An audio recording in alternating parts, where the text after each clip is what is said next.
Assalamualaikum warahmatullahi wabarakatuh.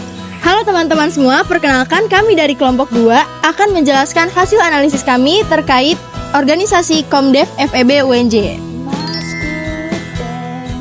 Di sini kami akan menjelaskan terkait PLOC atau Planning, Leading, Organizing, dan Controlling, serta analisis SWOT dan hasil analisis keuangannya.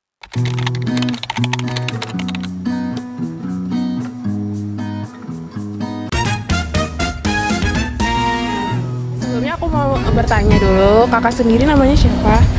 Sebelumnya perkenalkan, nama saya Aditya Putra Pratama dari Prodi Pendidikan Akuntansi Angkatan 2023. Dan kebetulan diamanahkan tahun ini sebagai Kepala Sekolah Komdev FEB UNJ. Wow, keren banget kak. Jadi aku mau nanya nih, mengenai kakak. Kakak kan sendiri tadi bilang kakak tuh capsule dari Komdev sendiri kan? Yeah.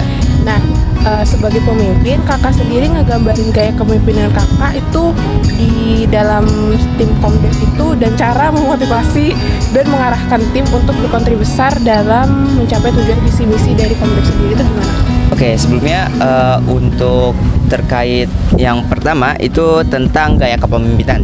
Tentunya sebagai kepala sekolah yang baik itu gaya kepemimpinan yang cocok di Komdev FEB UNJ itu adalah partisipatif dan juga kekeluargaan, yang dimana itu menjadi contoh dan pengayom untuk penggawa-penggawa serta BPH-BPHI yang ada di dalamnya, kemudian membuat kebijakan berdasarkan musyawarah. Jadi kita ini membuat kebijakan yang dimana itu berdasarkan musyawarah dari setiap BPH-BPHI di Komdev FEB UNJ, dan juga kita memiliki DPO yang dimana itu Dewan Pengawas Organisasi. Kita di sana ada penasehatnya.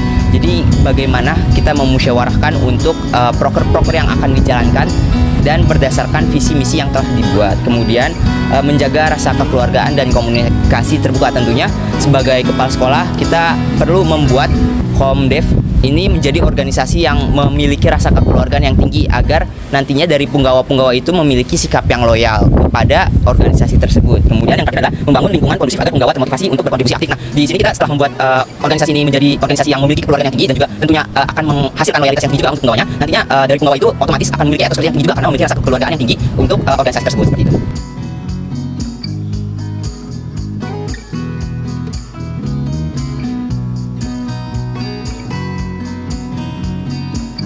Baik, terima kasih banyak kakak sudah meluangkan waktunya untuk hadir bersama kami di dalam sesi wawancara untuk tugas mata kuliah pengantar manajemen. Semoga kakak sehat selalu dan semangat selalu untuk menjadi kepala sekolah di Komdev. Terima kasih kak. Sama-sama. Organisasi merupakan sekelompok orang yang bekerja sama secara terstruktur demi mencapai tujuan bersama.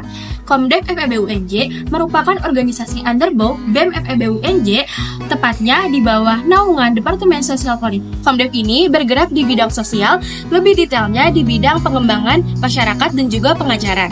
Yang dimana Komdev memiliki desa binaan di Jatinegara.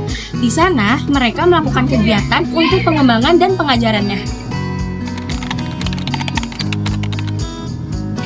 Dalam suatu organisasi, fungsi manajemen planning, leading, organizing, dan controlling merupakan kunci suatu keberhasilan. Komdev FEB UNJ yang berada di bidang sosial dan pengajaran dan juga berada di bawah naungan BEM FEB UNJ telah menerapkan keempat fungsi ini secara nyata. Komdev merencanakan kegiatan dengan jelas, menggerakkan seluruh anggotanya lewat kepemimpinan yang partisipatif, membentuk struktur yang sistematis, serta rutin mengevaluasi setiap program kerja. Melalui penerapan PLOC, Komdev membuktikan bahwa manajemen yang baik bukan hanya soal struktur, tapi juga soal semangat dan tujuan bersama. Dalam proses manajemen, perencanaan atau planning adalah langkah awal dalam menentukan tujuan dan strategi pada organisasi. Dalam Komdev FEB UNJ, perencanaan dilakukan lewat divisi BPH, BPHI, dan DPO. Mereka melakukan perencanaan baik secara angka maupun secara strategi. Mereka menyusun target baik secara angka maupun kualitas. Setiap divisi juga membuat modul, jadwal, dan evaluasi yang rutin. Ini bentuk perencanaan partisipatif dan bottom up yang sesuai secara teori. Komdev menunjukkan bahwa rencana yang matang dan melibatkan semua pihak bisa menjadi dasar kegiatan sosial yang tepat sasaran. Leading atau kepemimpinan. Pemimpin yang transformasional itu memotivasi, memberi umpan balik, dan bangun kesadaran penting antara pentingnya peran anggota. Gaya ini terlihat jelas di Komdev, di mana kepala sekolah menerapkan kepemimpinan yang demokratif dan penuh kekeluargaan. Kebijakan diambil lewat musyawarah, komunikasi yang terbuka, dan dijaga dan suasana kerja yang dibuat nyaman. Pemimpin juga aktif membimbing, memberi ruang bagi penggawa untuk tumbuh. Ini sesuai prinsip developmental consideration, di mana pemimpin nggak cuma mengarahkan, tapi juga jadi pendukung pertumbuhan anggota ini. Gaya kepemimpinan ini membentuk budaya organisasi yang loyal, harmonis, dan sangat kekeluargaan.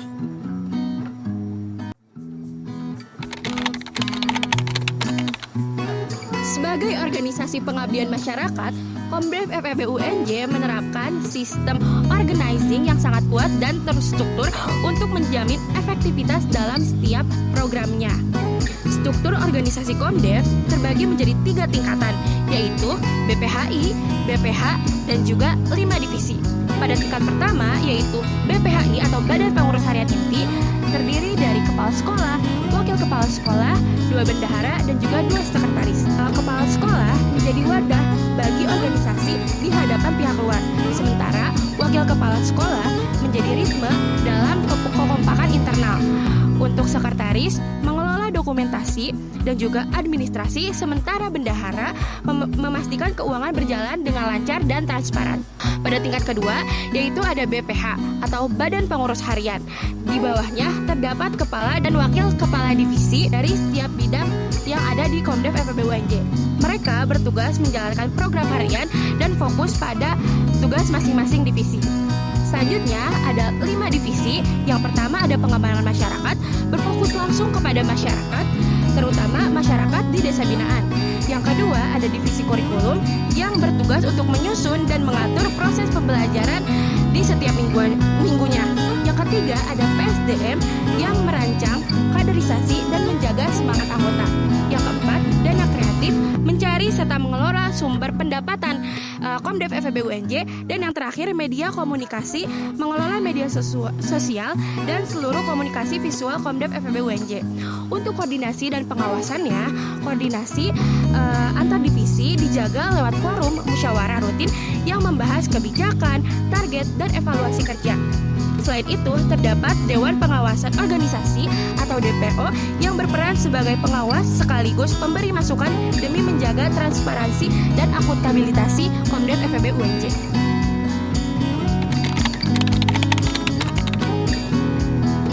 Masuk ke dalam fungsi controlling, Komdev FEB sendiri telah menetapkan target dalam setiap divisinya menggunakan sistem musyawarah, lalu melaksanakan kegiatan evaluasi secara rutin dalam 3 bulan sekali. Untuk mencegah adanya social looping atau pencegahan secara preventif, Komdev FEB UNJ sendiri telah menetapkan sistem kekeluargaan dan menciptakan lingkungan kerja yang nyaman. Controlling ini terintegrasi dengan fungsi-fungsi lainnya seperti planning, leading, dan organizing. Tujuan dari controlling sendiri untuk menjaga kualitas kerja, efektivitas tim, dan juga meningkatkan loyalitas anggota Komdev FEB UNJ. Dalam upaya mengetahui posisi strategis organisasi community development atau Komdev UNJ, diperlukannya analisis SWOT. Analisis SWOT merupakan kepanjangan dari STRIKE. W-nya itu adalah weakness, O-nya itu adalah opportunity, dan yang terakhir ada threat. Terdapat beberapa aspek yang menjadi fondasi utama kekuatan dari organisasi Komdev FEB UNJ. Nah, yang pertama, kira-kira apa sih yang menjadi kekuatan dari organisasi Komdev FEB UNJ ini? Nah, yang pertama ada struktur organisasi yang jelas dan terorganisir, terlihat dari anggotanya yang memiliki fungsi serta tugas yang terdefinisi dengan baik. Kedua, kekuatan utama Komdev terletak pada tingginya komitmen dan kepedulian sosial dari para anggotanya yang telah melakukan pengabdian, dan dilihat dari mahasiswa-mahasiswanya yang memiliki kesadaran sosial yang tinggi.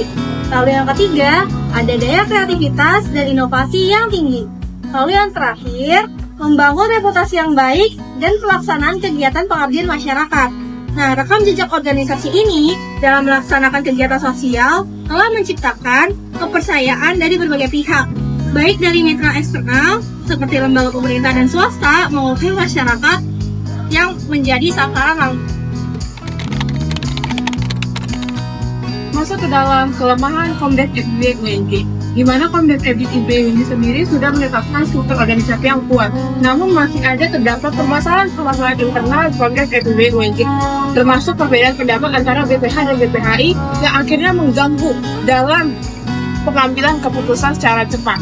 Lalu sistem kritik dan pengaduan dari Komdef FIB UNJ sendiri belum dilakukan secara formal, walaupun sudah ditetapkan atau digunakan Google Form, namun belum secara maksimal. Lalu masih banyak kasus pelanggaran yang belum ditangani dengan jelas karena belum adanya surat komitmen awal menjadikan dokumen penting untuk mengetahui apa saja pelanggaran, jenis-jenis pelanggaran dan juga sanksi-sanksi yang diberikan di Komdef FIB UNJ. Selain itu, kerjasama eksternal di Komdef FIB UNJ sendiri itu belum dilakukan secara optimal dalam pengabdian masyarakatnya, sehingga terbatas kerjasamanya. Terakhir, tidak ada pelatihan khusus yang diterapkan atau dilakukan untuk para penggawa-penggawa Komdef FIB UNJ untuk memaksimalkan loyalitas kerja dan juga kualitas penggawa-penggawa Komdef FIB UNJ. Komdef punya keunikan sendiri sebagai menjadi salah satu organisasi di FIB UNJ yang benar-benar fokus pada di bidang sosial. Kegiatan mereka bukan cuma pada program, tapi benar-benar nyata di masyarakat, seperti contohnya di Desa Binaan Jatinegara. Ini jadi peluang besar karena di saat masyarakat butuh kontribusi mahasiswa, Komdef sudah punya arah dan struktur yang jelas untuk menjawab kebutuhan itu. Bahkan dengan statusnya yang underbow, mereka punya sistem internal yang rapi dan juga profesional. Jadi potensi untuk tumbuh, berkolaborasi, dan memperluas pengaruh itu sangat besar bukan hanya untuk masyarakat, tapi juga buat mahasiswa yang ingin berkontribusi secara langsung di ranah sosial.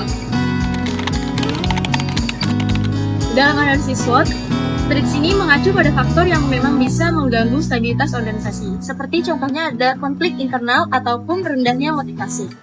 Nah, salah satu ancaman yang bisa mengganggu stabilitas organisasi itu ya adalah social moving.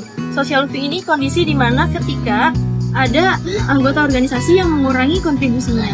Jadi, dia itu bisa membebankan teman organisasinya. Meskipun di organisasi Komdef ini belum terjadi fenomena social looting, tapi kepala sekolahnya atau Kak Aditya Putra Pratama mengakui akan adanya potensi tersebut dan menekankan antisipasinya. Nah, untuk mencegah hal atau social looting ini, Komdef itu melakukan dua pendekatan, yaitu ada pendekatan internal dan pendekatan eksternal.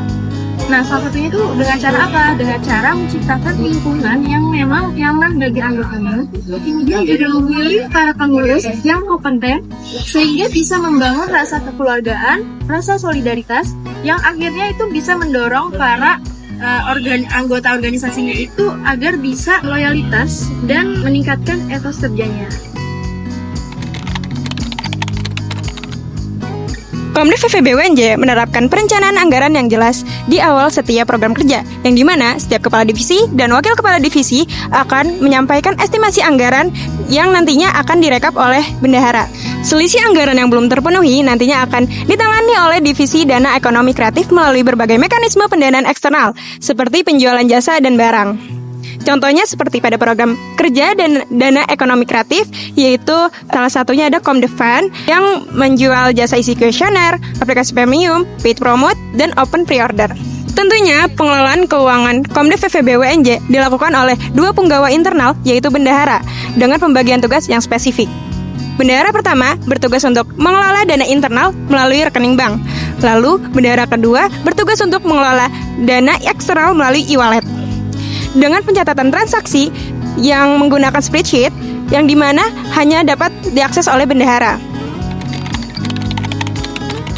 Sekian video dari kelompok kami, semoga memberikan manfaat serta pengetahuan bagi para audiens yang menonton. Terima kasih. Wassalamualaikum warahmatullahi wabarakatuh. Dadah.